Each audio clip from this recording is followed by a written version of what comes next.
New ball in hand and it's white. We're talking West Indies cricket. They are one step closer to progressing to the Super 6 stage of the ICC World Cup qualifiers in Zimbabwe following a crushing 101-run victory over Nepal at the Aurora Sports Club on Thursday. The victory was the second for the Windies in as many games, propelling them to the top of Group A ahead of Zimbabwe on net run rate. Centre-back captain Shai Hope and Nicholas Purran shared a fourth wicket stand of 216 to lead the Windies to 339 for 7.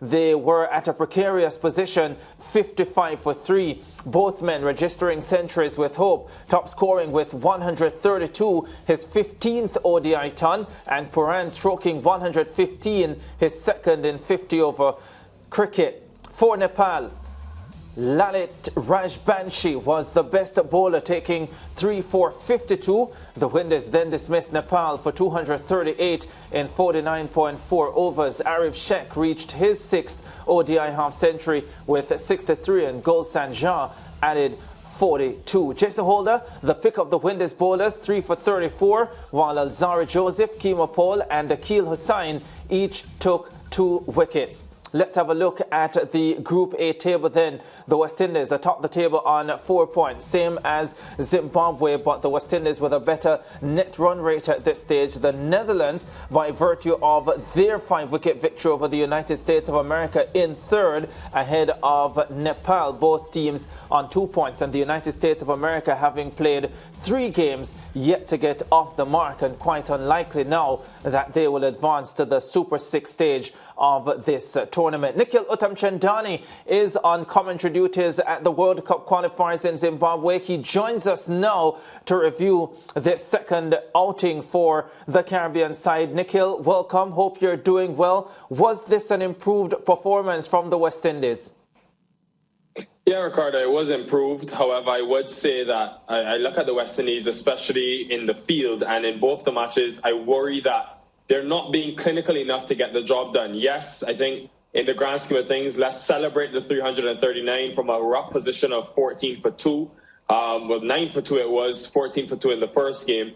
And the way that Shai Hope and Nicholas Purran navigated through the middle overs and against the spin is exactly where the West Indies have been looking to target. So I don't want to take away too much from that. But what I will say is the misfields, the drop catches across the 2 matches, I just fear when you come up against a Sri Lanka or a slightly better team in the Super 6 phase in a couple of days' time, you need to be at your best and your most intense in the field. And that would be my one area of concern. Other than that, I think the West Indies have been stellar. They bowled well today. And all in all, I think they've had a great start to this competition. Yeah, let's talk about the top of the batting order then, because 14 for 2, as you pointed out, in the opening game, 9 for 2 in this second encounter against Nepal. I can understand what I think is happening, where Darren Sammy is giving his openers license to go out and try and get quick starts.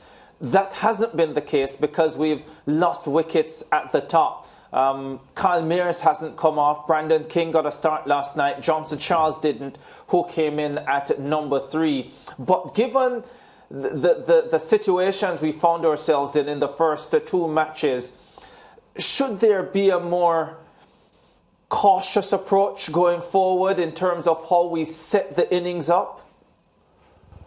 I wouldn't say cautious. I think, Ricardo, my perspective on it is 50 over cricket. When I look at England and I look at India, I think it's trending in the direction of making use of that first power play. If you can get to 50 or 60 runs, I think you're in really good stead. And you look around the tournament, actually, Netherlands, Zimbabwe, a host of other teams have been getting to 50 consistently without loss. So I think the West Indies are actually behind. But I think we have to take it into some context. The first game that they played, conditions were really tough with the new ball. It's very cold in Zimbabwe early morning, so the ball does swing. But that was at the that was at the Takashinga Cricket Club. And today was at the Harare Sports Club, which is a lot flatter and you don't get that early morning movement. So I definitely thought today was the perfect opportunity for Brandon King, Kyle Mears and Johnson Charles to really get that platform going. But again, they struggled early, and credit to Shai Hope, etc. But for me, going back to your question, I wouldn't change anything. You have to look to attack. Only 2 fielders outside the circle. When you come up against Sri Lanka and those teams of much higher caliber and esteem, I think you need to get that good start if you want to post 320, 330 like we saw today. Yeah, I clearly understand what you're saying, and I'm not suggesting for 1 second that the mindset shouldn't be aggressive. But I also feel that in being aggressive, there's a way that you can go about that with control. And I am just concerned that to this point, we haven't seen that type of control. I was especially disappointed with the way Kyle Mears got out, because I just think a player of his quality should not be getting out in that way. But I guess we'll see how things will go from here on in. There's a slight concern for me about Brandon King as well. There was a statistic that came out in the game. He's averaging 22 against spin, and we saw Nepal opening the bowling with a spin bowler, I suspect, to try and get rid of Brandon King early. How does he correct that problem? Yeah, it's a tough one because it's the reason why I think they moved King to the top of the order was to get away from that weakness against spin. But what I would say is that the way he batted today was majestic. The drives to extra cover, the driving on the up, it's just authentic. It's typical Brandon King. I thought he really could cash in on the surface like that and go big. I wouldn't say, I would say don't panic too quickly, because remember just a couple of weeks ago in the UAE, he got that resounding 100 and he got that 50. So look, a start today. I think Zimbabwe's game on Saturday was a big match. It's a big moment for him. And again, he'll have a great surface to bat on. It'll be placid, it'll be flat, whether they bat first or second. And I think he'll come good at some stage in this tournament. And he is working against the spin. I've been to a couple of their training sessions.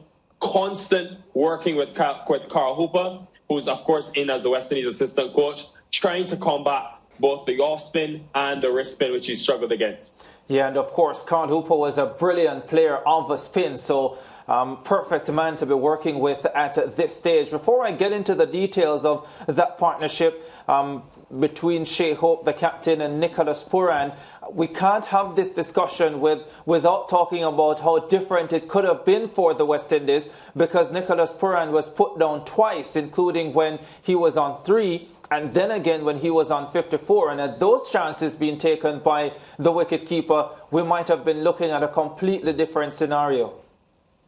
Yeah, definitely. Even in the USA game, I mean, Johnson Charles was put down. Remember, he got to 60 odd. So I think for the West Indies, they may need to look at not necessarily the change of approach, but I would more say the identification of roles. I realize they haven't gone back to Shamar Brooks, who of course missed the first game due to illness. But for me, he was the perfect man to just keep things together. When you have a Kyle Mears who's going, you have Brandon King, and then you have the fearlessness of Nicholas Pooran.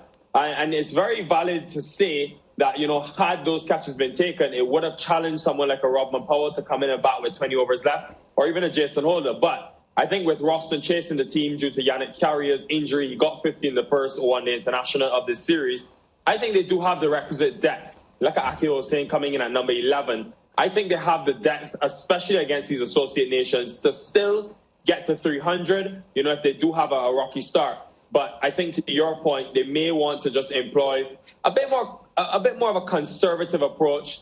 And again, not change in the mindset, but I would say picking your matchups a bit better, you know, choosing who you take on. I look at the last game, Robman Powell was dismissed to 1 ball right after the wicket of Nicholas Pooran. Those things for me, I think, are ways you can slightly improve.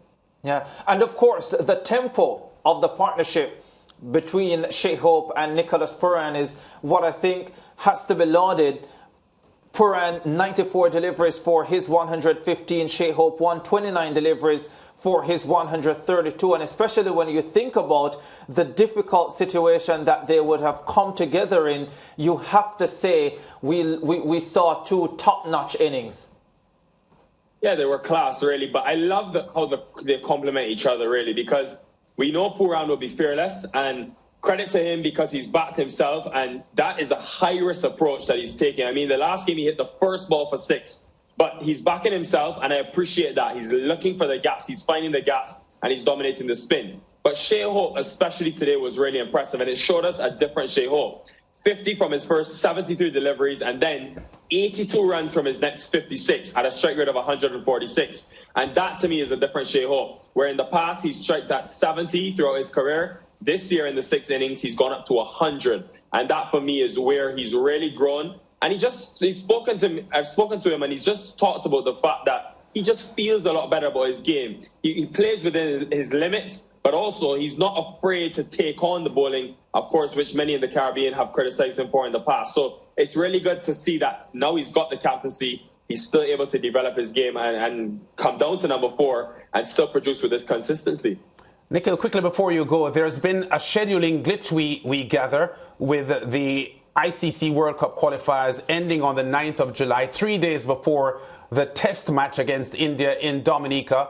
You know, there's Jason Holder, Kyle Mirza, Zara Joseph, who are in the test setup as well. You are there with the team. What is the latest on that?